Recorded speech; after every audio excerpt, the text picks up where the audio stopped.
What do you think a beast sounds like? Does it make a growl? How does a growl sound like, guys? Growl, growl. Growl, growl, or is it more like a roar? Megs, what do you think? Either one. Either one sounds terrifying. Depends on the beast. Growl, growl, roar. Some of them roar. Some of them are silent. Silent creatures of the night. Yes, you never see them. Why do beasts always associated with nighttime? A lot of them like hunt during the day. I think it's our fears of like what's Darkness. what's that Val Kilmer movie where they hunt lions? Like, they're afraid of the dark and stuff. Like, I'm not pulling it, but I think I know what you're talking about. Guys, the man-eaters. Tell us in the chat what this question is. The Saint? No, it's definitely not the Saint. Definitely lion in the frozen Russia and the Saint. Right. With polar lions. I do love me some trash movie, guys. Elizabeth Shue is always wonderful, though. Let's be honest. Guys, thanks so much for hanging out with us today. We are going to be discussing lions, tigers, and bears. Oh my! Or do we mean the beast versus the barbarian? Wow! Man, this was one of my favorite matches I've seen so far this year. A competitors, both of them titans going head to head. One of them's a rookie, and one of them's obviously an established competitor. But there are some things that are brought to light in the promos of this match that did not occur to me about how similar they are as competitors. Did you kind of catch any of that, Belford? I mean, the whole like perfect round thing. Anytime anybody has a perfect round in like their debut, it's immediately compared to William Bibbiani. I don't get the theatrical things that because the Barbarian is like, maybe it's because it's two different types of theatrics. Like William Bibbiani's is very like robust and like rawr, rawr, growl, growl, and the Barbarians is basically this. Like these are all the theatrics he needs, I guess. But yeah, also the connection with Gucci and Roca is funny. So, or with Roca at least. I mean, it is interesting. Yeah. I totally agree. It was an interesting match when you kind of put it in perspective about given, Bibbs' history with not only John Roca, obviously, but with the Finstock Exchange and a lot of the people that are involved. What about you, Megs? What were your thoughts? Seeing the promos and everything for the first time. There's a lot of good information in the promos for sure, especially for someone like you. Yeah, absolutely. Definitely, as soon as it was brought up, thinking back, I absolutely saw the comparisons. As far as the theatrics goes, yes, Bibbiani was very much more flamboyant with his, but the Barbarian he sticks to his theatrics 100% of the time. He's very much locked into it 100% of the time, and that's more of kind of what Bibbiani's style was when he came to his entrances. So I don't see that comparison quite as much, but I definitely, with their similar entrances as far as the records they were setting, definitely from a statistical standpoint is very, very comparable. Yeah, absolutely. It was also like one of those things that very competitors, obviously very comparable as competitors. Say that 10 times fast. But also, I mean, we can talk about, how they are personality-wise, putting together these characters, but getting down to the stats, getting down to the actual matches themselves. Belford, numbers-wise, what were you kind of thinking going into this match? Did you think, because, Bibbs, he has his ups and downs, obviously, but so far it's been his year, really. Did you think he was going to walk away with the big win today? It's always when you get at this level, which is weird that we're in round 2. This is round 2 in the singles tournament. And we're already talking this could be a final. This could easily be this could be a singles title match. That's the level of player we're talking about. This. Bibbs has kind of overcome the whole his previous MO of being good in round 1 and round 2 and then kind of falling apart in round 3. He's avenged some losses this year from previous years. He does seem like he's kind of really locked in as far as And maybe, honestly, like maybe being in quarantine has helped him to lock in for matches because he doesn't have to worry about like, what's my entrance going to be like? Or like, what do I need to do for like all these other theatrics? Oh no, all I have to do is show up and answer trivia questions, which if there's anybody who can just show up and answer trivia questions, it's William Bibbiani. 100%. I would like, these are two people I would never bet against. Like, I give maybe a slight nod to the Barbarian just because there's still kind of like the mystique of the Barbarian. We've seen William Bibbiani lose matches before. We've seen William Bibbiani lose matches like badly before. I mean, he got knocked out by Ben Bateman last year. It's spectacular. So at that, I'm like kind of moving, like leaning towards Barbarian, but Barbarian hasn't played as much as William Bibbiani this year. So, like, again, William Bibbiani seems locked in again, and it's scary when he's locked in and he's like seems motivated to win. He seems real motivated to win. Yeah, absolutely. And we also have to remember that going into this match, like you did mention, you did kind of touch on it real quickly, Belford, is that Bibbs, he's going to play a few more matches, obviously, for the rest of the season. Going into this match, and knowing that also Craig is not going to be in the team's tournament, if he loses this match, he's done for the rest of the season, and we're not going to know if he's even going to be still on the Finstock Exchange next season as well. So, there's a lot riding on the Barbarian for this match. No pressure, obviously.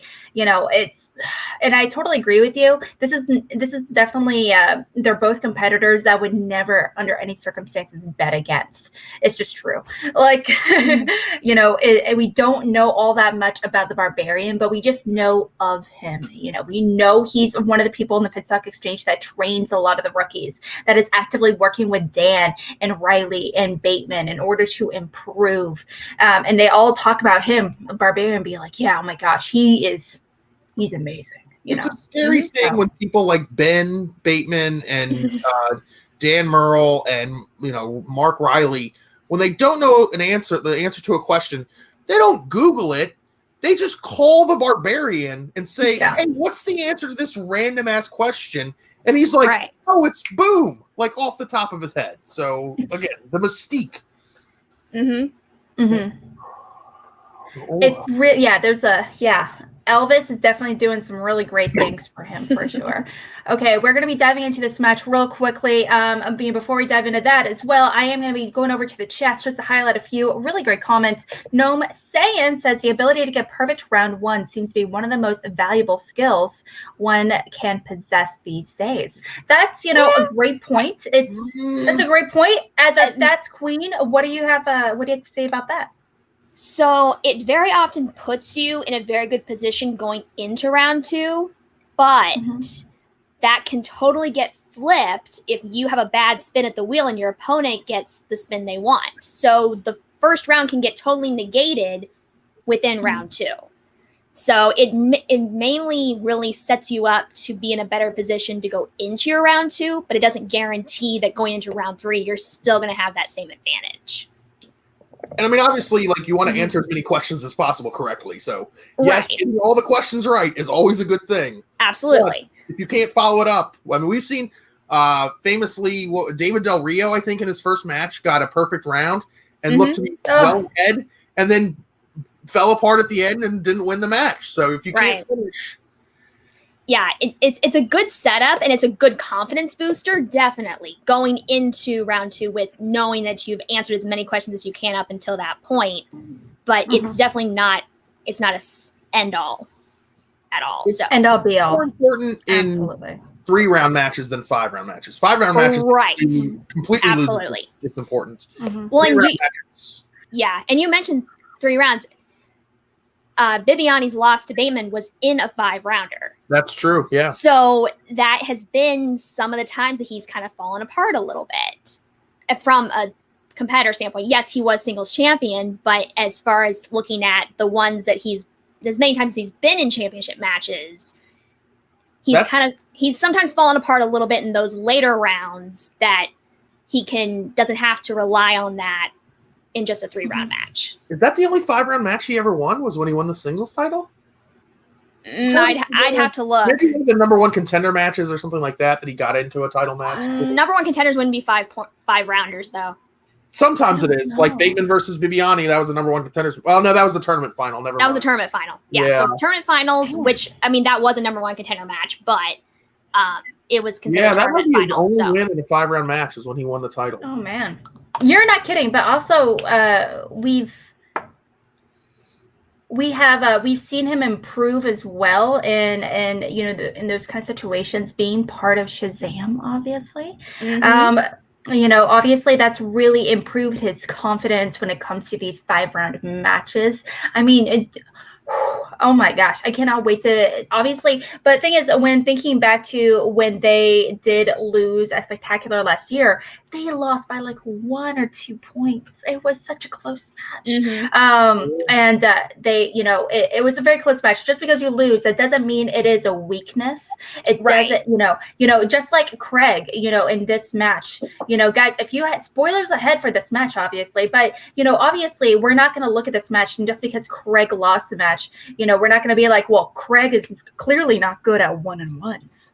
Singles matches, like that's never going to be a conversation, like, because obviously he's a great competitor, he is an active strategist, and so let's just do it, guys. And hello, John Pierce. Hello, all.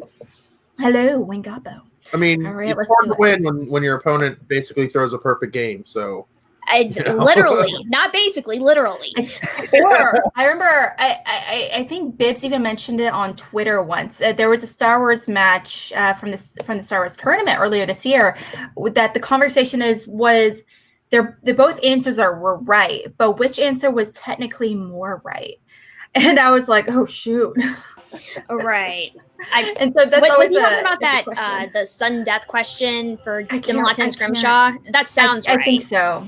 Probably. That was, I remember watching that and being like, that is a championship level match. That yes, it was. I mean, we're talking like Star Wars tournament from like every match is like a championship level match. So. Right.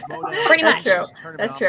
Karloff joined as always by the newsboy. Okay, let me know if the audio is okay or if it's too loud or anything. It is? Okay. That's good. Level sounds pretty good right now. Two very, very I am just gonna in the Barbarian versus the Beast. I mean, does it get more primitive, Christian? Does it get Oh, more we can see Alex's search now. The days of the cave. Yep. The Ice Age has just ended. I'm just gonna be moving right along until we usually get to the we skip past all the promos and all that good stuff. Yeah, start the. We also like covered the promos. Like I still miss the studio. Like there's nothing quite like a studio promo. Like I don't know. Like Elvin. Come on, in Reno, Nevada. Come on, man. Yeah, you'd like that, wouldn't you, Fabian? Yeah. This question is for you, Wes Fabian, because a lot of folks. This is a weird one. You as a legend. This was all over the place before the match started. It was. How do you feel about what is it, Count Dooku or Count Gucci? He's got going on for this new. I was waiting for someone in the chat to be like, "You mean Count Gucci or something?" I was like waiting for a comment to come out. Well, you watch the chat during premieres. I can't do it. Sometimes, not always. It depends. If we get to a certain point, I'm like, "Yep, nope, hide it. I'm done. I can't take it anymore." Or I like to call it the Wi-Fi Olympics because people with better Wi-Fi will just answer the question as soon as possible. Oh yeah. The Wi-Fi Olympics. Good for you. Yeah. No, I mean, look, is that better? No. I guess it actually just points out how bad my Wi-Fi is when they they haven't even asked the question yet. People are and they're already throwing in the number. Yes, I've run into that occasionally. It's lit up red. Am I not at the start? What's going on here?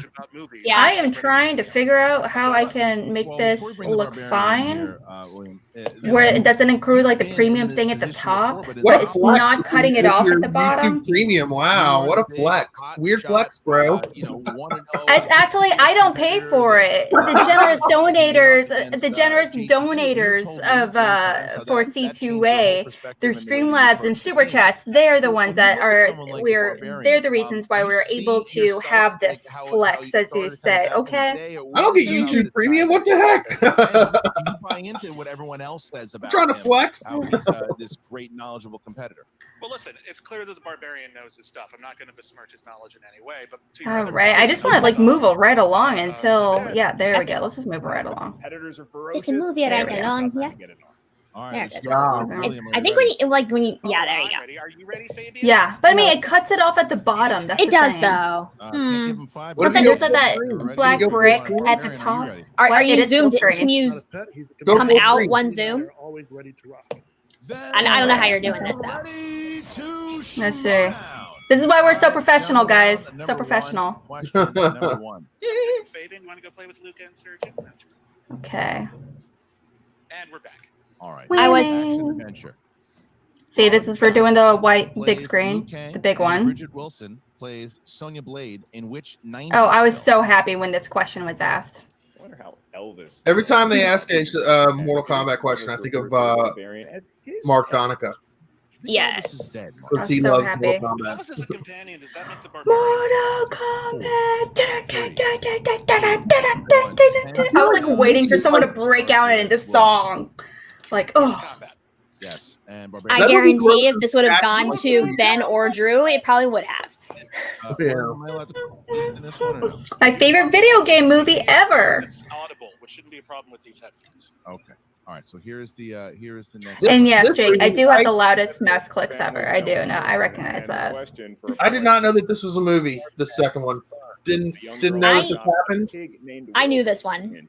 Didn't know live action Charlotte's Web happened at all. That was a blind spot in my.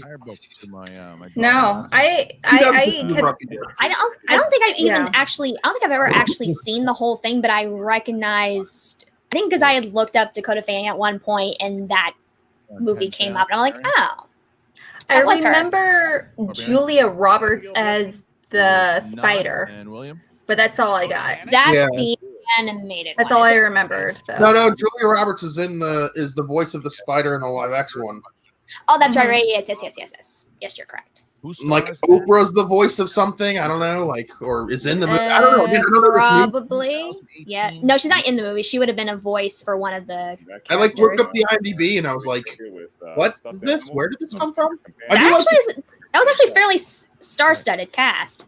I mean, it's It's interesting that because Bibbs guessed, he says, and like I feel they both guessed obviously because they didn't know the answer, but it's like those are the two choices, like the 2006. Yeah, at that point, that was the best guess of those two. It's either one of these two, Mortensen Yep. is it, and we find ourselves 3-2.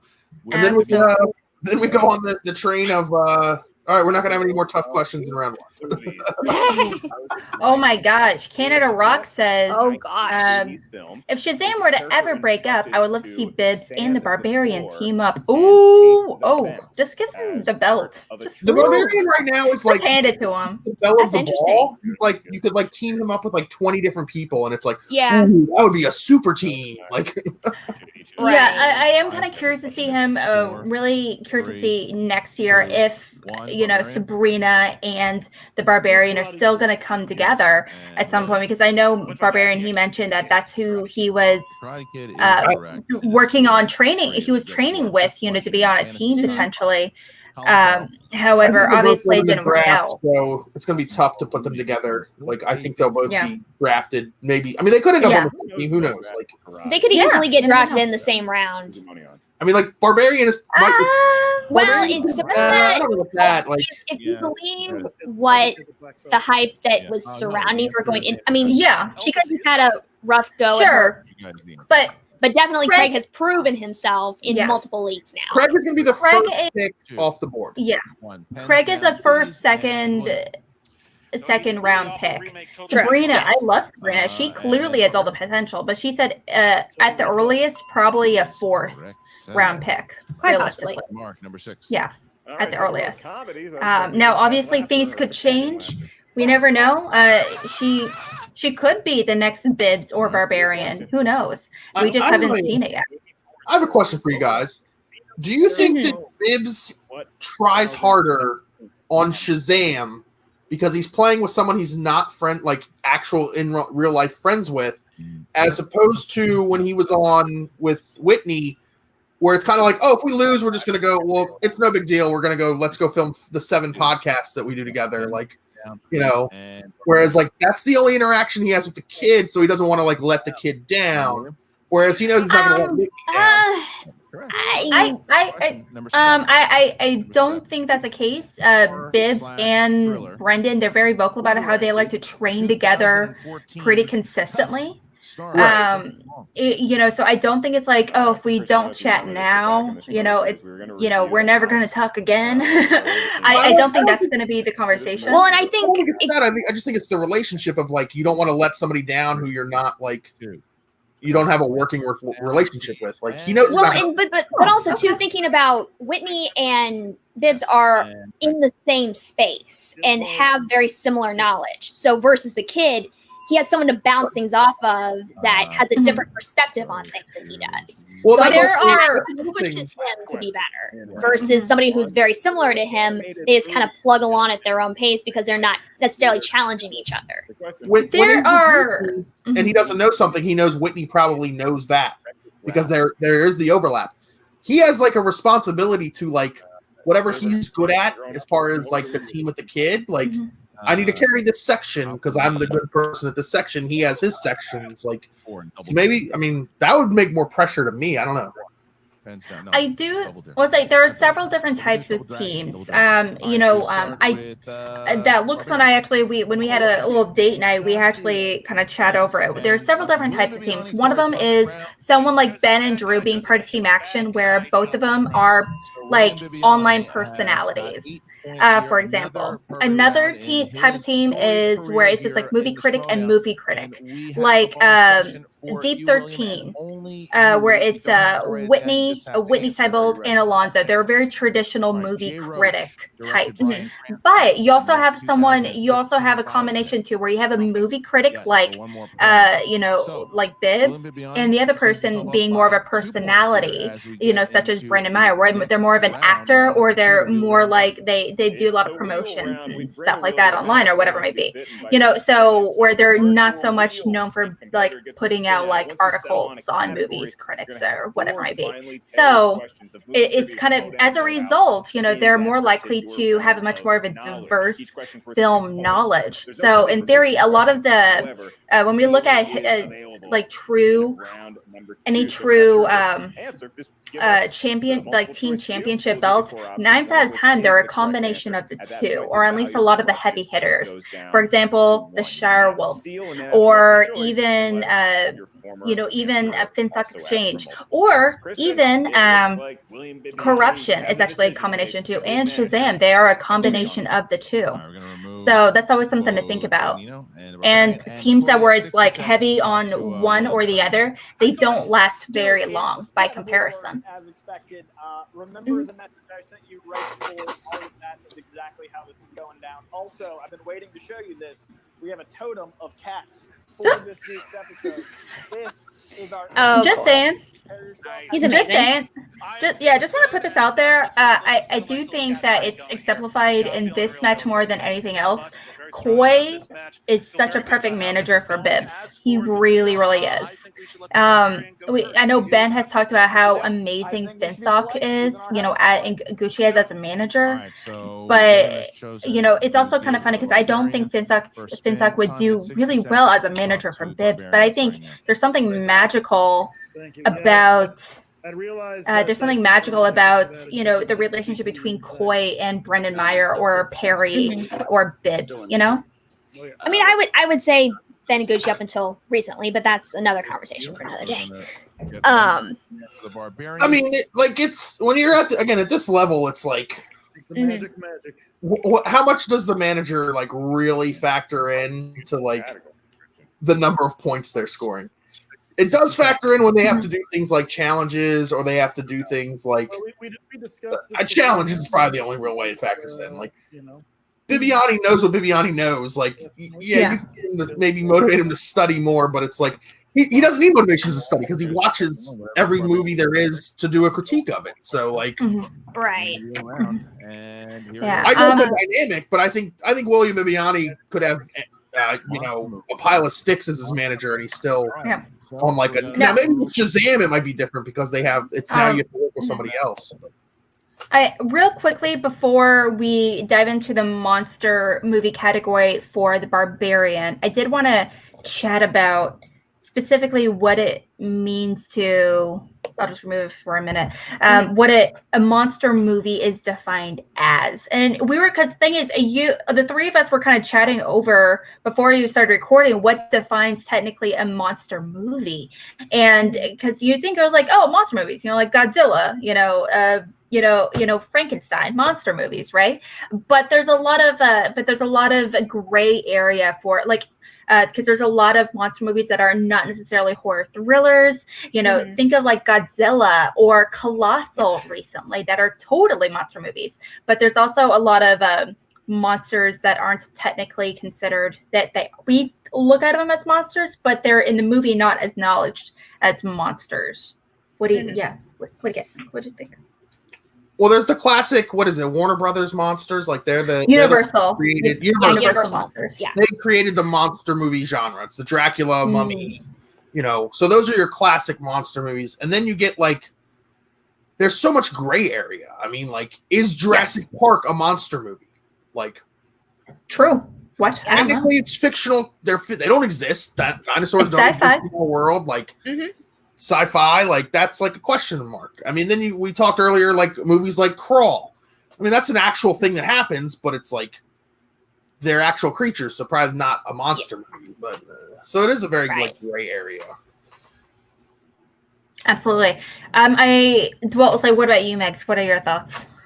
I mean, yeah, I think monster movies definitely have a big gray area. I think of more the classical monsters when I think of monster movies versus what the more recent iterations have been. So I'm thinking of Dracula. I'm thinking Frankenstein. I'm thinking Godzilla. I'm thinking I'm trying to think of some other. I mean, potentially you could have. I mean, King Kong could technically be considered a monster movie. Yeah, because I mean, even though he is the protagonist, there are other aspects of it that would make it monster. We've seen monster movies where the monsters are actually the protagonists. It's not right. Yeah. Not absolutely. Classically, they're a little bit more of they're the villain. And they're anti-heroes or the villains. Yeah. You're absolutely right. Jaws, I think it's what defines a monster. Jaws, Crawl, absolutely makes it a gray area. And I do think that what makes you can totally be it could be a monster movie, but they don't have to be necessarily the villain of the said monster movie. So you're totally right. You have other gray areas too. So Frankenstein is a monster movie. It's a humanoid. It's Dracula. So is Jason a monster movie? Is something like Hellraiser a monster movie? I feel like monsters get kind of folded into horror very often because they have the similar vibe. Right. And I think I liked Ryan said that all monster movies are horror, but not all monster movies are horror movies are monster movies, which I wouldn't quite say that all monster movies are horror, but it's kind of that idea of they're very, very well interconnected and crossed over quite often.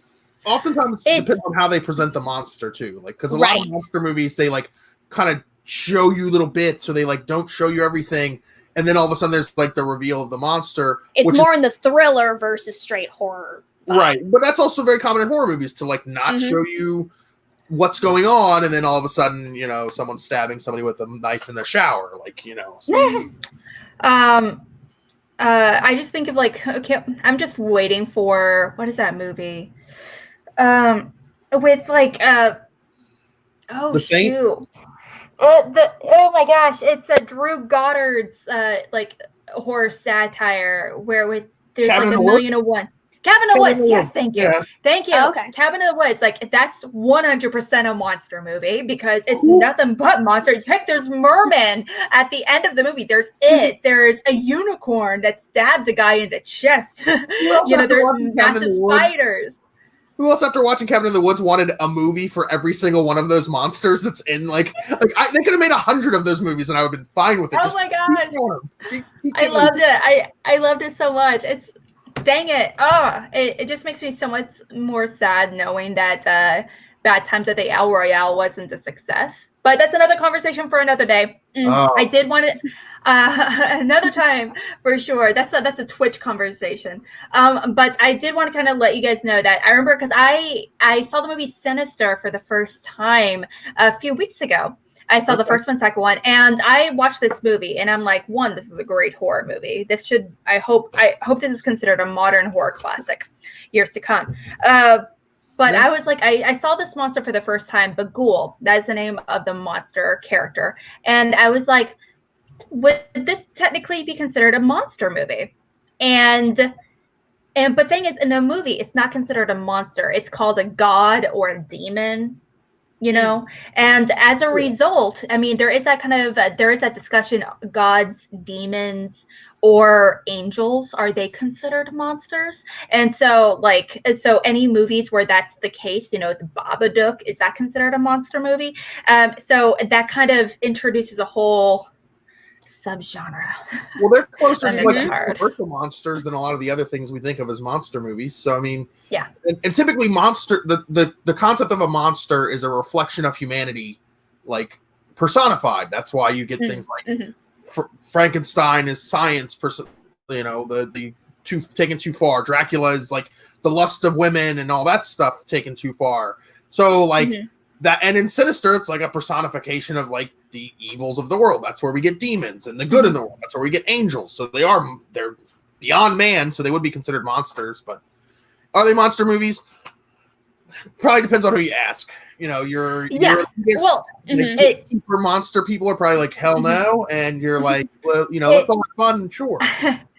It's just really, it was like trying to understand this kind of gray underlying discussion that we're having. I messaged PJ Campbell. He's one of the big question writers behind Schmodown, and oh my gosh, I am so grateful for him. Everything he does, he's amazing for doing. Him, the writing team in general, doing as amazing as he did. But when I asked him about monster movies, you know, specifically what it does entails, deities, angels, etc.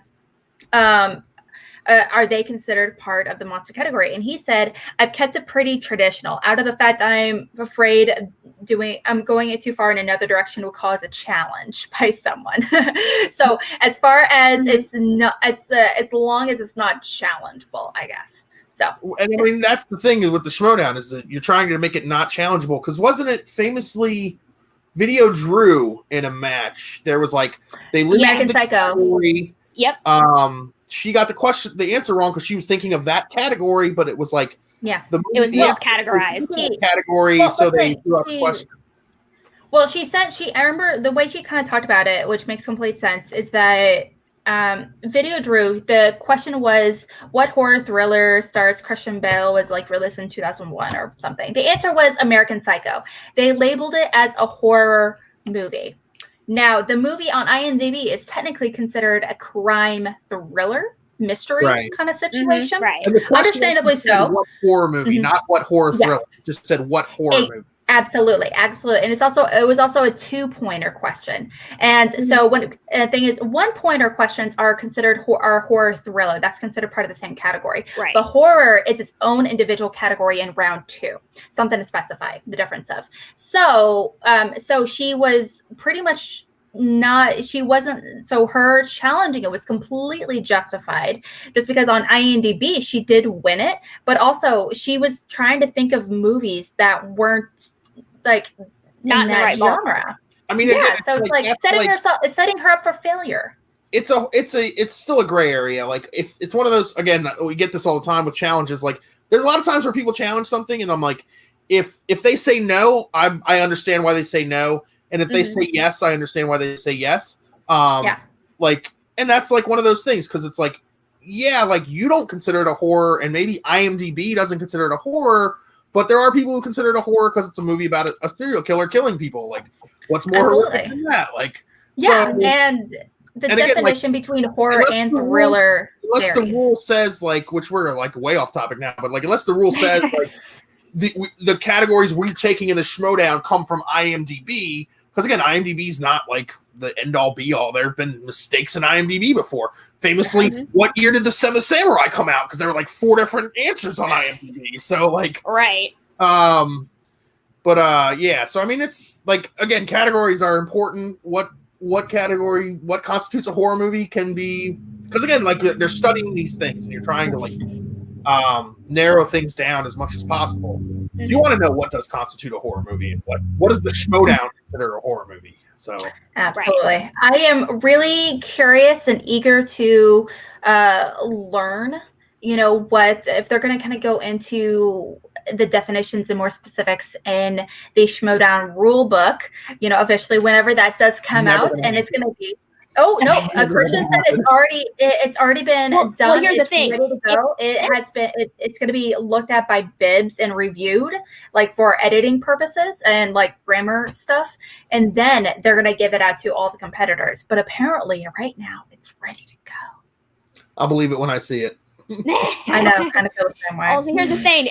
It may be out there, but unless one of us gets a really good connection, we're not going to ever see it. Oh, if it comes out, I'm going to see it. Well, I was going to say, I said if we have good connections, we could probably snag a peek at it, but I pitched. I got dirt on so many people in the Schmodown. I mean, what? I pitched doing like concepts for it, like organization and stuff, but that never went anywhere. But did you pitch it to Ben Bateman? Because he's like talking to a blank wall. So okay. No, it wasn't him. I have my other source. He left you on red. I have other sources inside. Okay, there's some question. I'm gonna just go real quickly before we gonna go back to the match. We've really kind of gone off topic. I apologize, but I really just wanted to throw that one out real quickly. I had some issues with Arrival being called a drama. I get where you're coming from, but to me, it's more definitely a sci-fi drama. It's the tone. The tone is drama. It's totally a drama. Like, well, it's one of those things. It's like if it's not a comedy, it's a drama. Like that's basically that's the bare bones answer to like every story ever told. Like so, we can nitpick all these other categories. It's drama. Like every monster movie, unless it's Cabin in the Woods or a comedy, is a drama. It's like it's how to build tension and then alleviate tension. That's drama. So like yeah, that's all it is at the end of the day. Charlize Theron's Monster. Technically a monster movie? Come on, dude. That's not a monster movie. How dare you? Again, it's like she lives outside of society. That's like classic monster movie. Like yeah, but she's also she's human. She's a human. She's a human. Are we going to talk about at all? So if you can survive a bullet shot, you're a monster. So in that case, any serial Okay. killer movie is a monster movie? No, but we're gonna go back to the match, guys. We're way off topic, guys. Surprise! We're getting off topic. Crazy. Monsters University, also a monster movie. Barbarian, yes, it is a child's version of a monster movie. Yes, it's literally in the title. All right, here you go. Monster literally in the title. Starting with this one. Oh my gosh, remember when The Martian, Ridley Scott's Martian, was labeled a comedy / potential musical by the Golden Globes? Ugh. Yeah, I mean, award shows like historically have bad, like are unable to like label things properly. Well, apparently it was pitched to Ridley Scott. Apparently suggested that for the award circuit, they knew if they went into the category of dramas for the award circuit, they would have lost completely. But if they pitched for best comedy / musical, then they would have won. So they were like, it's better to be it's better to win an award rather than get nominated. So let's just go for the comedy musical category. I don't really care about the Golden Globes. It's a completely different group of people for sure. Did you have comments on this second round? Did you want to talk about? The only thing about the second round was that he had to go to multiple choice twice, which they're not like it's monster movies, so it's kind of like I think he knew Teresa Palmer the whole way. He just couldn't get the name. Yeah, and the way he was talking through his killing rampage through the round, he acted like I can see her. I know exactly who it is, but he wasn't pulling the name, which happens. This round the exact same way that he did. I knew the critters question. I knew whatever. I can't remember what the third one was. This one? Oh wait. I would have gotten. I couldn't The think Meg? of Palmer. Correct. Yeah, the Meg. Rainn Wilson was really Yeah, easy. the Meg. Great movie. Teresa Palmer, I couldn't get to, and then I knew the it last right one I away. would have gone in multiple choice. And I guessed. I think he maybe also Have guessed. to go to So. multiple choice. Yeah. Twice there. Teresa Palmer and the Meg question was the only ones personally I knew right away. But the other ones I haven't even heard of, to be honest. Oh, you never heard of Critters? Here it is. Never. Okay. Oh, Critters is like it's like a good like gateway horror movie for like kids because it's little tiny little things running around, kind of killing people. You don't ever see them kill anybody, and like then there's like these space bounty hunters who show up to like try to kill them. It's not a good movie, but it's a cult classic, like a lot of those horror movies. So where would we rank Gremlins? Choice. I've never seen Gremlins. Great, Really? great movie. That's a I have seen Gremlins. I do not watch horror or any of those types of movies. Are they Gremlins in a both horror movie. Christmas movies? Are they both Christmas movies? Yes, it does Or take just a second around one. Christmas, yeah. Yes, I think so. There's a lot of people who watch Gremlins on Christmas. It's like the family tradition. As I should. That's cool. Gremlins is a monster movie, though. I mean, it's like supernatural creatures. There's like one of the concepts of monsters always is rules. There's always rules for monsters, and there's rules for Gremlins. Like, yeah. Category. I'm sorry, there's rules for Mogwai, so they don't turn into Gremlins. Sorry, Right. I don't want to get like beaten up in the chat or something. Right. Yeah. No, Con artist in Yes. the 12 chairs. I I definitely had never heard of this movie, I know. Totally. That was his film debut. and I love Martin Langella. Martin Langella, right? Like, I loved him, and I'd never heard of that movie. I know the IMDb page for that movie. That's it, So though. you have studied Mel Brooks before. Yeah. It was interesting. This from Schmo Bates, I knew that Bibbs was going to get this one immediately because we know he loves the Muppets. He loves the Muppets. I remember him. Oh my gosh, he loved one of the questions for Schmo Bates. The question was, I was like, "You were in it. Remember that?" It was like, "What the? Oh my gosh! Oh, It's the Muppets. There was no chance. Wow. The Muppets should form their own faction and Schmo down." Oh Yeah, goodness, that's a fun question.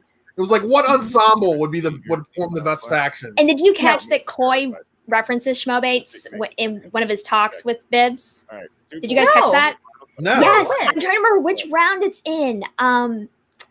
It might even be in the post match, but he mentions how you are in Schmodown and in Schmo Bates, you know the history of the game, something to that effect. Dude, don't make me cry. Don't make me So- cry. I'm sure. The one question I thought was really tough that maybe was the Big Weld question because like Robots is like out of my mind. Like I don't even think of that movie. Also, it's a cartoon. It's trash. Oh no. It was a cartoon. Well, I think it didn't say it was animated, but it like there wasn't a lot to like point you in the direction of Robots unless you caught the name Big Weld and knew the name Big Weld. True. Yes. It was a tough question. No, don't get me wrong, but don't be dissing my animated. Cartoons are trash. Everyone knows that I've said that I'm on record saying that. All of them. The only good one is The Land Before Time. That's it. It's the only good cartoon ever made. You're gonna pick that one? Oh wow. Okay. Do you like Don Bluth directed animated movies? Secret of the Nim. He directed Secret of the Nim. FIFO Goes West, An American Tale. No, I don't like that. Sorry, don't like that. Didn't he do Anastasia too?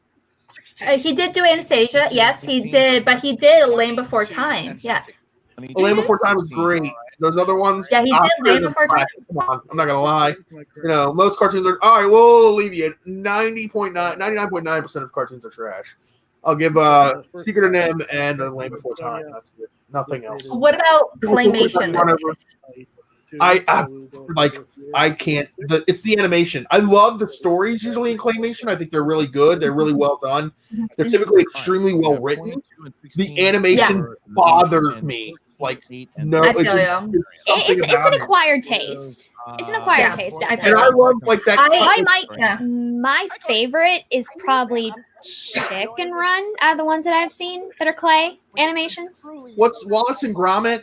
That's claymation, Yes. right? Like Mhm. that's real. I mean, the story is so good, but I didn't have a childhood Zeke Gallo. Thanks so much for pointing that out. They came from the heart and from the Fabian, and both Spidey and Spidey. I have like a not similar story to, but a similar movie upbringing to Ben Bateman. My parents just used to take me to the drive-in theater, and it was always like whatever was the latest, movie. Mhm. Like, so I was watching like Three Amigos when other kids were like watching Disney movies.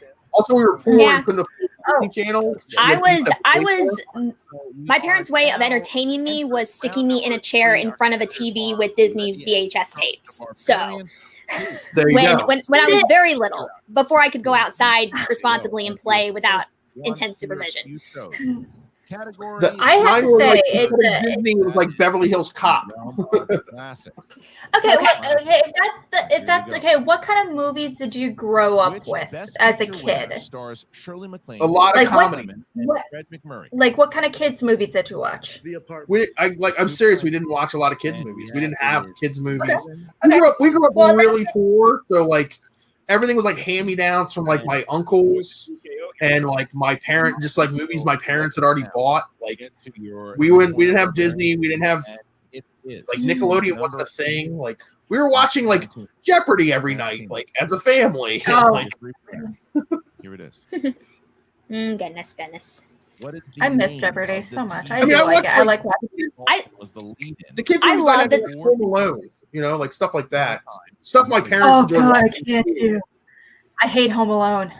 What? Home Alone was my mom's favorite. Ah, So, yeah. I hate it. I hate it. I hate it so much. 3 points. Like I Did actively. anybody think that the didn't Barbarian like that 3-point movie. question was harder than his 5-point question? Was it just me? The 5-pointer was that only five-pointer. that Oh, 5-pointer that was was so tough easy. because you had to take all that time to run through all those movies and make sure you knew exactly which one you were going to say. And it's in a time frame. It's within the 90s, so it's like, oh wait, there might be one in 2000 that didn't get nominated, but like, oh wait, like, Right. is it 90s? So, but that one, Yeah. I love Scorsese, so I know that's like, I know that's the movie he didn't get nominated for. So The supervillain in The Incredibles. Syndrome. that's another one of those cartoon Or things. formerly known as Incredible. Fun fact. All right, so the Barbarian has to hit. Is there a second one of those Definitely. movies? Like he said, he's going to They force made a- Yeah, they there's made a second second one of that? in order to win the game. But 5 is on. Or the you table could also, for the it's Barbarian, also and one of the it other shows villains was category number the 6. Mole Man. Barbarian, Oh, yes. Or The Underminer. The The Underminer. That's in the- Underminer. I am, See, but, okay. Here I it was is. like, I love you, but no, it's The Underminer is me. the first villain in Incredibles 2 because they go back to exactly that point in time when you pick up on Incredibles 2. What was that film? But he okay. showed up at 22nd. the end. And there was that also was an the challenging what's his name? The Bon Voyage. Oh my gosh, remember that? At the very beginning? Yes. It's no problem. Oh, it's so good. The thief, Great so movie. good. Now this question in particular is definitely one of the harder questions I've heard one. across the board. Scorsese directed Kudos 6 films to in the whoever 1990s, wrote this question. which were Absolutely. Oscar This is a nominated. hardcore What question. was that And film? I could see this really messing with your opponent's head because you're pretty hearing all the repeats, you can kind of get lulled into, oh, he's probably not going to get it. But then he pulls it and you have to snap back into your competitor mode. If you're not careful, you can get yourself pulled out of your own game. Scorsese directed Yes. 6 films in the 1990s. And he's all just of which Biz is just were hanging out Oscar with his nominated pet except lion. Yes. one. Yep, a What's the tiger. name of that lion? Yeah, tiger. So- tomato, my dude. What is the name of that tiger? Oh, they said it during the thing. He called too. it Something with it's an not S. it's not Fabio. It's Sydney. no, it's an F. All right. Martin Scorsese directed I'd have to listen to it back. I can't remember. Fabian. which were Fabian, Fabian. there you go. Yeah, Fabian. Ryan Kramer got that right. Well done, Ryan Kramer. Bounce it to William. If not, William will advance to face the Shannon Miller. This is why you should. I feel like Christian Harloff was a little shocked that he got this right. Here it is. 5, Because he didn't do like the usual. 2, Bringing out the dead. and that's correct. I was like, he's got a little bit of a shocked look on his face, like, oh wow, he did get it. Wow, and He took the time he needed. Answer some, but That last repeat might have just been a let's make sure one final check, but I think he might have known it by then. Points on the board here to give him. So that's another one of those movies that like it's a like you have to like be a Scorsese fan kinda, and then also you have to know that it's in 1999, so it's not like in 95, so it's in the smack middle of like Scorsese, Yeah. like. Mm-hmm. And that's I have to say, I think my guess- when his big run of like Category number 2, Oscar which movies. corresponds to 1970s movies. or not Oscar movies, but movies of him trying to win Best Director at the Oscars. 3 points in the And then he didn't win until Barbarian's lead.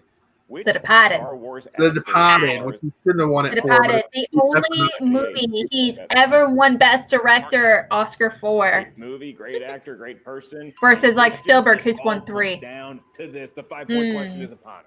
All right, so Yeah, I the mean, where we it's stand. again, it's the Oscars. It's like Bibbiani hit it's one of those like it's popularity it's kind of contest. like It really is. overhyped If he- because he also gets some- you could win an award that in a year that there's like no competition or like not a lot of Right. competition. You could make the greatest movie, the second greatest movie ever, and not win an Oscar for it because the greatest movie got made that same year. So Yeah, it's based on the landscape of the year. it's overhyped. And It's it's also- overhyped.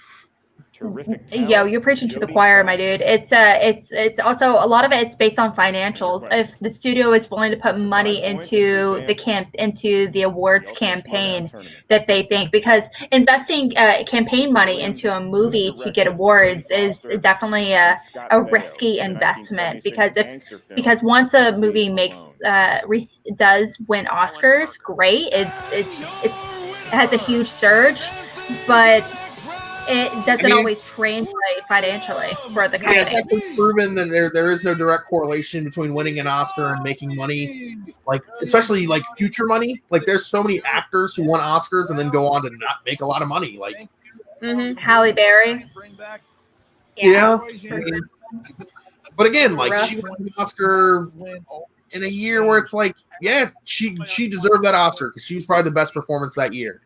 Is it one of the all-time great performances? Like, that was pretty awesome. Like, in order to do it's not my top 50 greatest performances by an actress. So like, I sometimes forget it. I sometimes forget that the movie is called Monsters Ball and not Monster.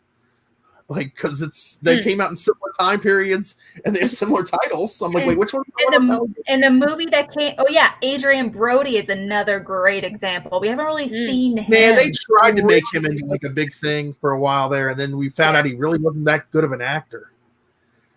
You haven't really seen him. Again, it's the difference between being a great actor and giving a great performance. You can do that. There are times where people just give a great performance and it clicks and everything comes together. The stars align and you win that shiny trophy. And then there are people who give consistently amazing performances and will never be recognized. And no, I'm not talking about Ed Harris, Paul. I'm talking about real actors, Paul. Real actors, real people. And we cannot forget that there's so many people that really great actors and actresses that, and everywhere in between that have never even been part of the conversation to win awards, which is so sad. Which is really unfortunate, and it's all incredibly subjective and everything. And there's a lot of push to make it, make the judges. Anyway, this is not the conversation. That's not what we're here today, guys. We're getting off topic. We're starting with monsters on Saturdays. Yes, but also the movie Crash. Can't forget it is a Best Picture winning movie. So, yeah. I'm sorry, Anyway, there's that. Last thing, since you're going to bring up Crash, to all the Crash haters out there, you all can check your hindsight 2020 bullshit, because when Crash came out, I was alive, hated the movie. Everybody else loved that movie. It was the greatest movie. What an amazing commentary on race and relations. So completely valid for that to win Best Picture at the time, but that movie absolutely. Oh, absolutely. And I do think we're going to have another, I do think, Green Book is definitely going to be in that conversation, a very similar conversation in Green years Book to is come. not worse than Crash. Green Book is, No. this is the difference between No, Green Book, while I a don't flawed think- story and maybe not the correct story, is a man's story. And maybe it shouldn't have been his story, but that's his story. So, I mean, like, I can't fault someone telling their story. We say it all the time. Tell your story. Maybe it shouldn't have won Best Picture. The acting was amazing. Like, maybe not correct, but amazing. Crash is terrible across the board. It's awful. It's made up. It's blah. It's no man's story. No, it's that Green Book is also 100% made up in every single way, but because it was made. Wait a minute. Quick question. Were you there? No, actually, all the people who say that it's completely made up weren't there. It's all secondhand, so you can't say it's completely made up. It's all secondhand story. It's a secondhand story of someone else saying it's a secondhand story. No, I mean, especially there's a lot of accounts in the movie where they straight up said, what's his name? The pianist, what's his name? His character and his name. I can't remember his name, but his entire family. That's why we can't that's true. But we've even heard from, they're like, all these accounts where they're talking about their interactions and everything, and even his family and him included, when in his diary entries they talked about, he's like, that's like they have the same dates and everything. Have you ever watched The Dirt? Have you ever watched the show The Dirt? It's 4 different people's perspective about events, and they're all completely different because it's in the past. Like, it's someone else's story. We are the hero of our own story, and that's it. Maybe to the detriment of history. Maybe it's his story. It's his dad's story. It's fine. Like, that's not worse than Crash. Crash is completely made up. It's nobody's story. Crash is the worst. Green Book shouldn't have won Best Picture, but that's fine. It's a movie. They're to be a certain extent, they're supposed to be made up. But okay, guys, that's not why we're here today. That's not why we're here today. So sorry, guys. Pull the stats. I'll pull us back in.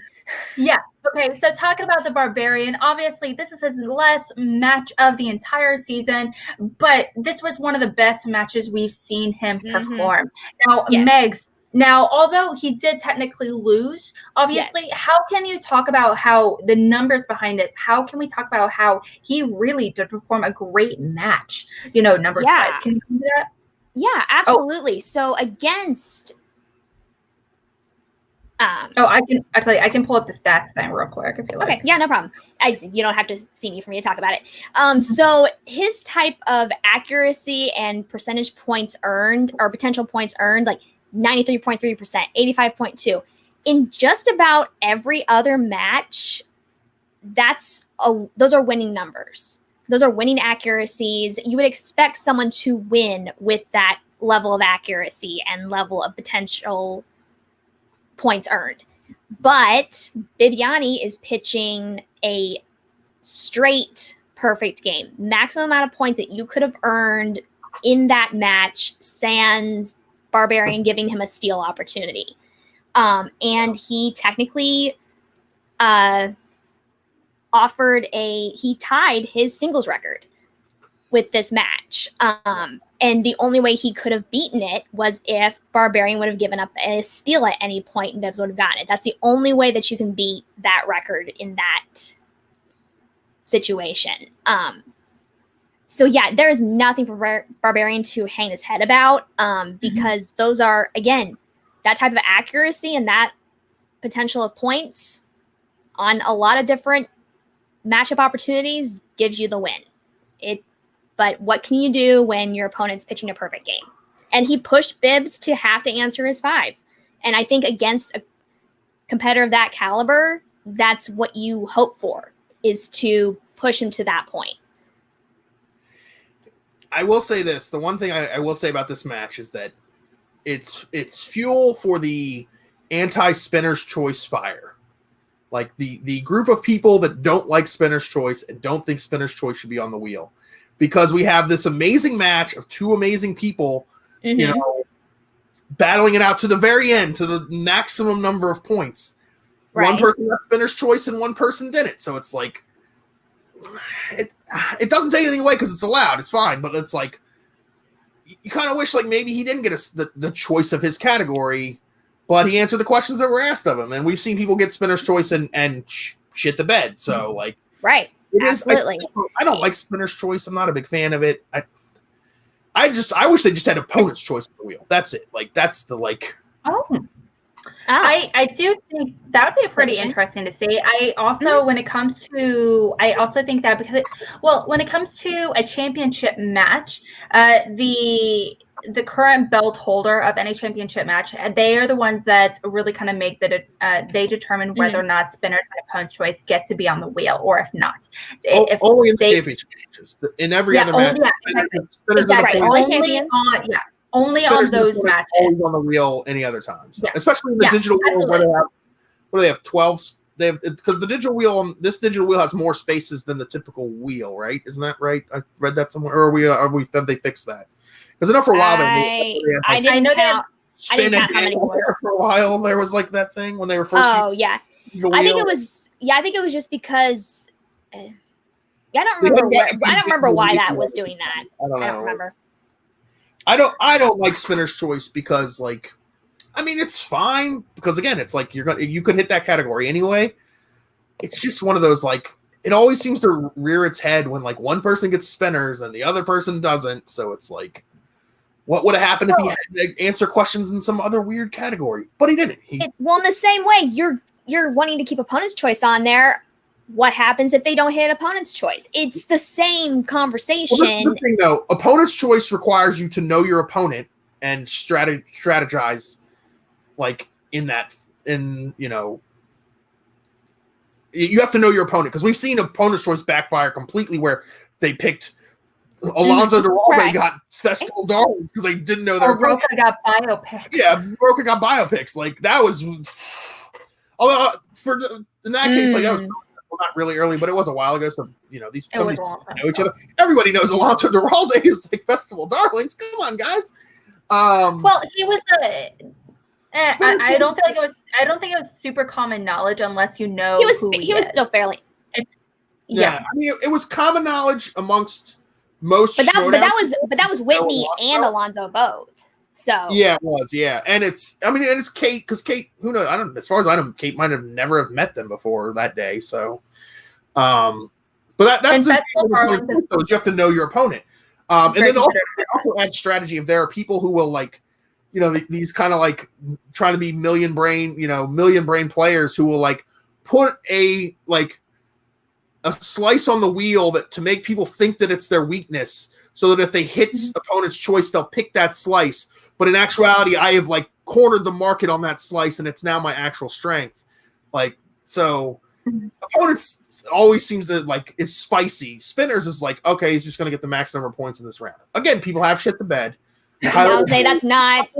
I would love to, when I get everything compiled, I'm going to look at the percentage of times that someone who spins spinner's choice actually aces the category. That's the question. Because there have been people trying to correlate it to winning. I need to start making a list because I'm getting so many things I want to do with this.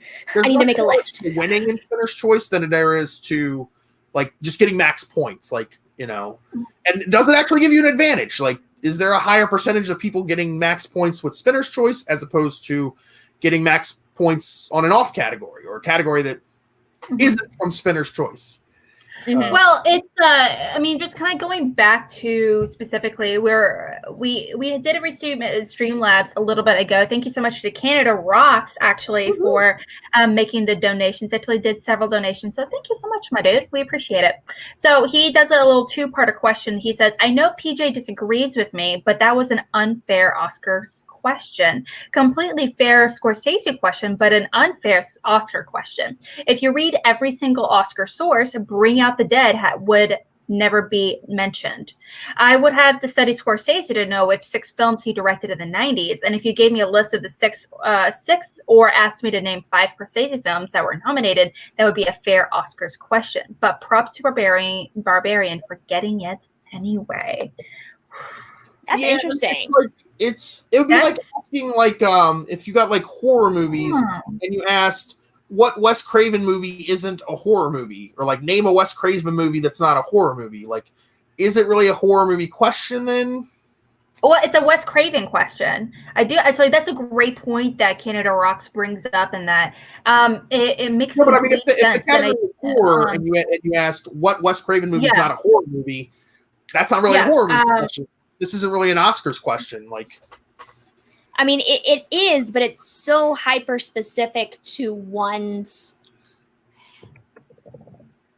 But there's precedent for those being like that before. I feel like there have been Oscar questions with like actor or actress nominations in a similar vein, though. here's the issue. Like, the issue comes for me into the way that the game is prepared for. So typically when they prepare for a category, you study things that fall into that category. So if you're studying for Oscar movies, you study for movies that win Oscars. Or at least nominated Win for Oscars. Oscars. So like it's not really in Right. that knowledge hue. If you're studying Scorsese, then yes, you are studying for. Now, I will say this, the question I believe is fair because the other variables limit it to that answer. So like, yeah, it's not really necessarily a strictly Oscars movie, but like they give you enough information to that's the only possible answer. Well, let me ask you a question, if that's the case. I mean, I think What Canada if Rocks I- brings up a good point. So, and Yeah. I'm tempted to agree. I'm still processing through it. Absolutely. It's I do think it opens the door to a lot more potential Oscars movies. For example, like what if we go into 2010 as listing all the Best Picture nominees except the winner. I do think it'd be like this. The King's Speech in this movie and blah blah blah blah. I don't Nominees are fair game to me as far as Oscars questions. Mhm. Now, if it's like, what was the highest? Well, they don't do grossing anymore, but like, what was the movie that didn't get nominated? Because then you're getting into like snubs and stuff like that. It's a fair. Again, this is like we can't even decide what a monster movie is, let alone like an Oscar question. But I mean, there is like I hate words like precedent. I mean, again, it's the movie. We don't have a rule book. We don't have strict guidelines. That's not the egregious thing I've ever seen fall into a category where I'm like, that question doesn't fit in the category. Like, I do think there's something good to know. Is that sure? I think you did mention that only if you studied Scorsese. However, Scorsese is like one of the biggest directors in the world. That's like saying only if you studied Spielberg. Everyone in Schmodown studied Spielberg. It's like a given. So it's now that being said, now as far as like the extensiveness of how much you study Spielberg, obviously that's a very different conversation. But 95% of Schmodown competitors study Spielberg to some extent, where maybe some consider it a strength, maybe they don't. But if you do consider a strength, oh sweet Jesus, that's like over 100 and something movies because he's produced so many movies. Well, and so many of those movies by those bigger name directors and producers, they cross over so many different other categories that by studying that, you're also studying for another category. It's that cross study that's valid. Yeah, absolutely. Yeah, I do think it's a really great question. And Canada, I would be really, really curious for you to tweet that sucker out over to PJ, maybe, or like DM him and just be like, hey, maybe not be like, oh, it's fair or not fair kind of thing, but asking him what he thinks about that it being in other categories or whatever maybe as well. I'd be kind of curious what would it be a better fit in a Scorsese category versus the Oscars? I will say this to defend putting it into an Oscar category. One of the biggest things in the culture of the Oscars is snubs. Like that's a big deal. Now it opens up a huge can of worms when you start adding in snubs. But again, because you limit it to a specific director in a specific time period who was nominated like for every other movie he did in that decade. Again, this is like one of those Oscar trivia questions. So to say that like, oh, it's only if you study Scorsese, no, it's all about how you study things. So if you study Oscar snubs, you're going to learn that information will come out. Like, again, if you're IMDb or if you're just Wikipediaing like who won every Oscar for the last 90 years, it's not going to show up, or who was nominated. That's not going to show up. But again, and also like it's a fair question because of the way the Schmodown works and the fact that it's if it was only if this entire show was like movie show was just about the Oscars, probably not a fair question.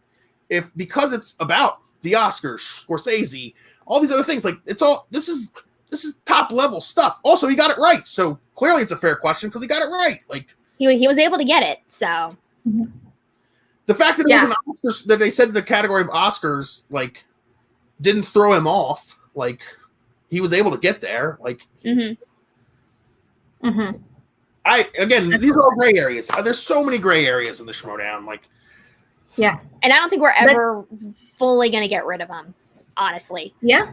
It's all subjective. At the end of the day, movie trivia, just like movies themselves, can be very, very subjective. It's not if it's not a cut and dry question, like who directed this, who starred in that, what year was it released?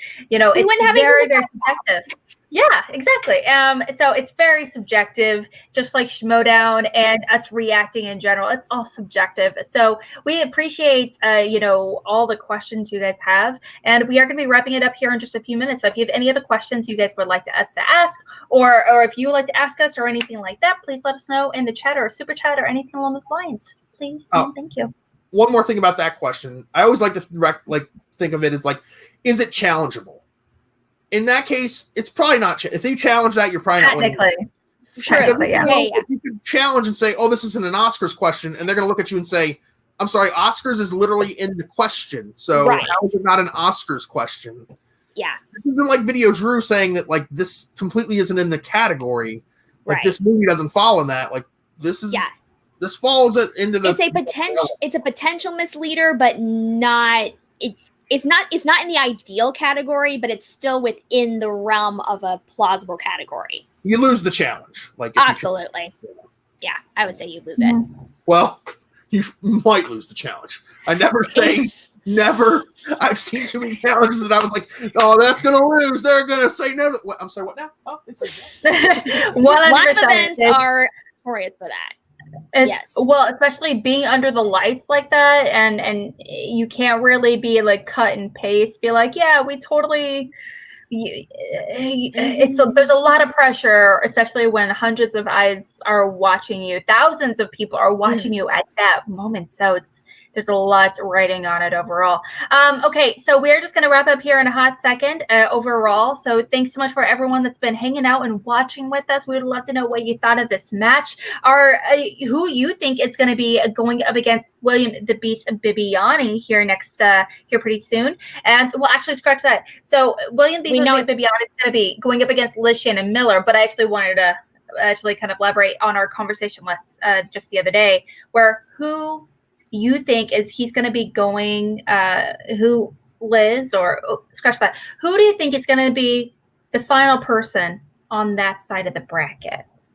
And I'm going to whip up. So just to put it out there. So William the Beast Bibbiani, he's going to be moving up here, obviously. So he's going to be going up to Miller, Meyer, and the winner of Lon versus Adams. So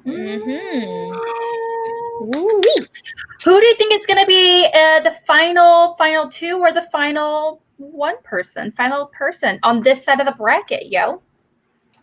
Man, this is tough. So I already kind of talked about this on live, so I will kind of reiterate my answer. I'm seeing it being Meyer coming out of that side of the bracket.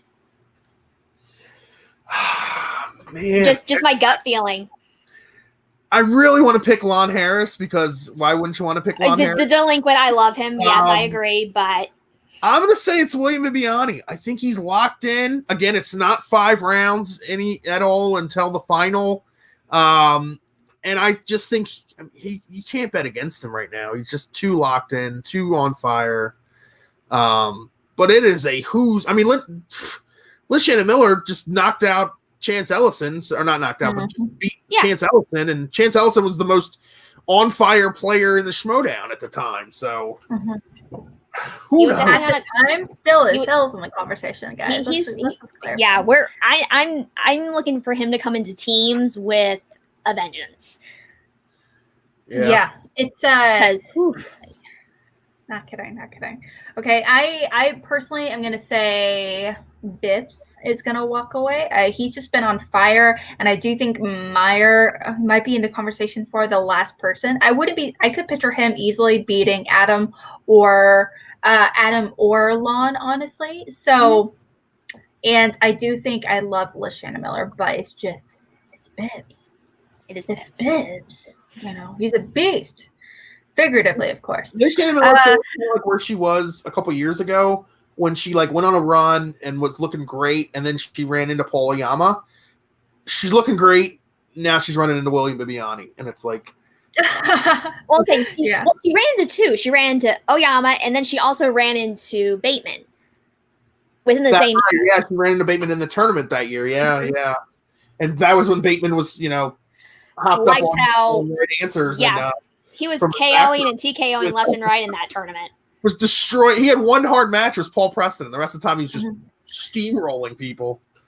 It's also kind of funny because I think, honestly, I think the Quirky Mercs is Coy, Jandrew, and Winston Marshall. Honestly, I think they're very similar managers. As far as like management styles, honestly, they're both, they're very vocally supportive. Obviously, they're both like, hey, they're like, hey, I'm here for you emotionally, psychologically, whatever you need. I'm here for it, whatever you need. They're creating a good environment for their factions by how they approach it. And they're very vocal about how positive they're very prideful of the positive family kind of faction environments that they have for all the competitors. They're not living in a house together. What faction environment? Yeah. What are we talking No, I mean, like they both have in quarantine.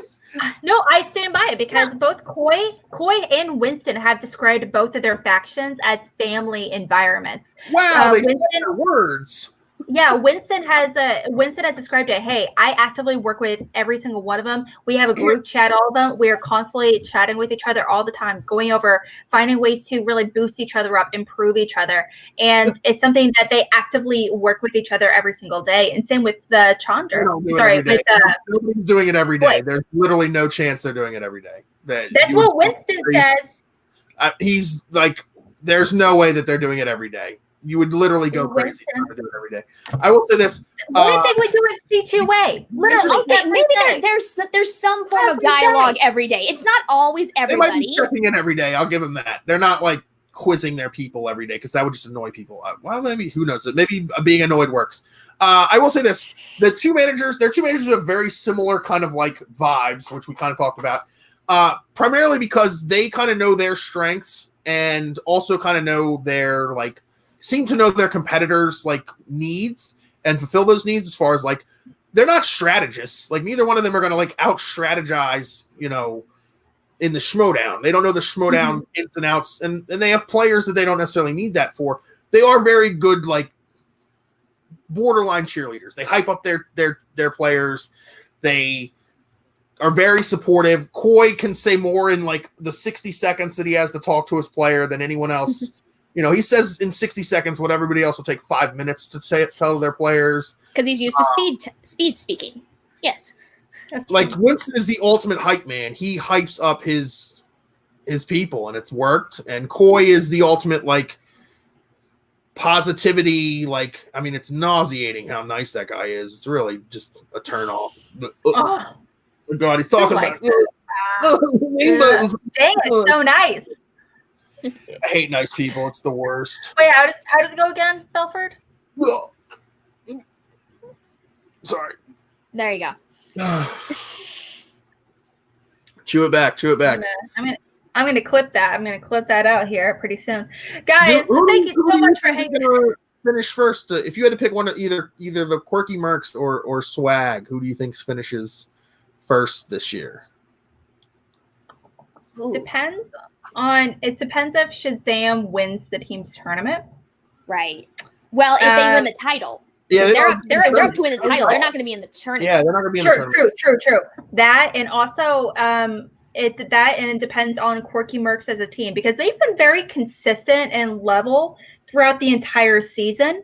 But it's all about who finishes last. Who is like, it's all about recency bias when it comes to the award season, let's be honest. And who is really in the conversation and for the last month or two. It doesn't matter how consistent they've been throughout the entire season. It's all about the last few months.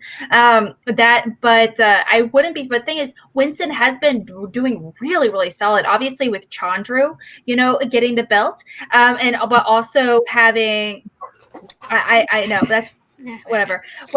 But also having with Ace winning the Star Wars tournament, and we never know. Shannon Mello, she might be the big winner walking away. She could call out that side easily. I would not be at all surprised if she won that side. I would put it to bed, because for her to win, she'd have to beat William Bibbiani, and then honestly, probably she's gonna have the kid. Like if she goes through Bibbiani and the kid, and then wins the tournament, like that's player of the year type of stuff. Like it is. So I don't know about that, but to me, player of the year is actually playing a player of the league and kicking Tukas on both of them. But guys, this is like this. I feel like it's actually a really great question we could have for another time, maybe on live or something along those lines. But we've been here for about an hour and 20 minutes. Everyone in the chat, thank you so much for hanging out with us today.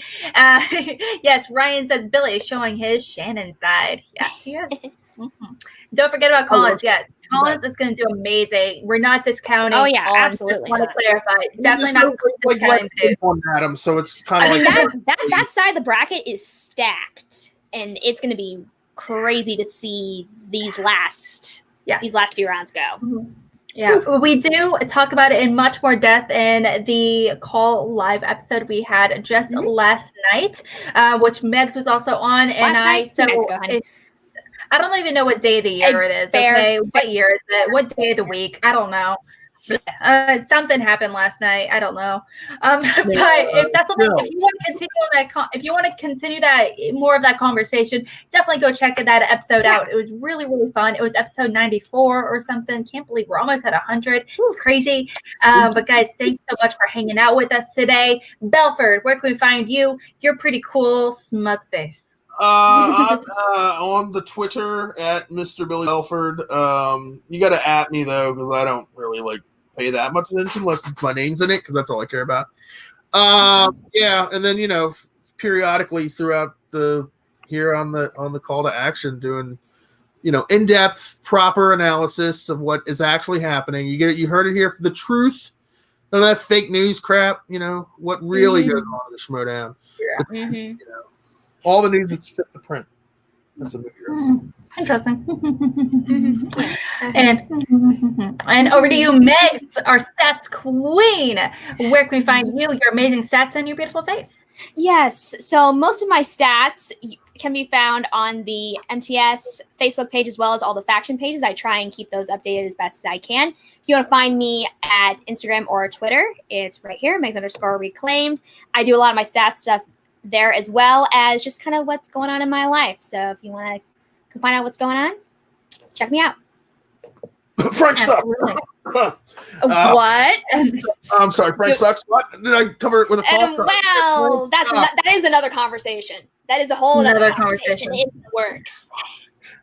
We also all of our socials and everything is in the description box below, so definitely go check them out. I'm Alex Meg, part of the Call to Action crew. You can find me on Twitter and Facebook, but you can also find me coaching a little show called Cinema Bias Video Drawer, where we can dive into movies that really challenge us, movies outside our wheelhouse. Tomorrow, we're going to dive into the movie My Cousin Vinny, starring Joe Pesci and Ralph Macchio, which I have never seen before. Like this. I have never seen it before, so I'm pretty excited. Not to mention, so I'm excited to dive into that with with Drew, and also Schmobates. I'm still not 100% sure if we're having a Schmobate episode this week. A lot of craziness is happening, but also this Friday we're going to be having Last General Standing. I'm really excited, very proud for it to happen. It's going to be having this Friday evening at 6 Pacific, 9 Eastern. So please come on by if you're not technically participating. It's our own version of a free-for-all, the movie trivia battle royale. It's going to be featuring a lot of people that are involved with with the Action Army and people that are on the generals. Belford, are you playing? When is Friday? Answer some trivia. Friday. Do I need a whiteboard or something? I don't, You just need something to write on. Heck, you can use a notebook, note cards. My people, and I'll see if I'm available. I'm kind of a big deal. Let me tell you right now. And you'll only show up for the best. I'm only on the good ones. If it's not a good one, I don't want anything to do with it. May your first answer be a rightful answer. I'm sorry. I don't know what I was doing there. Megs, are you going to be participating? I am going to be in the background running all the stats. So yes, that's right, girl. Mm-hmm. So because you are all of me is having all correct answers, Meg. That's what's going to happen. I got you covered, buddy. I'll show up. Guys, Can I be the last? You can. I'm randomizing it, so yeah. There you go. All right, but guys, thank you so much for hanging out with us. Stay tuned. We have a bunch of breakdowns coming out later this week. We have Adam Zipper, we have Lon, we have Adam Collins. So many breakdowns are coming up this week, and along with the Last Journal Standing. So please stay tuned, subscribe, comment, and keep watching movies and wear a mask. I heard we don't have Lon. I heard we have the delinquent. Oh. There is that. We have the delinquent. If guys. we can find him and if he shows up. We don't know. That's fair. Bye, guys. Bye, everybody. Wear a mask.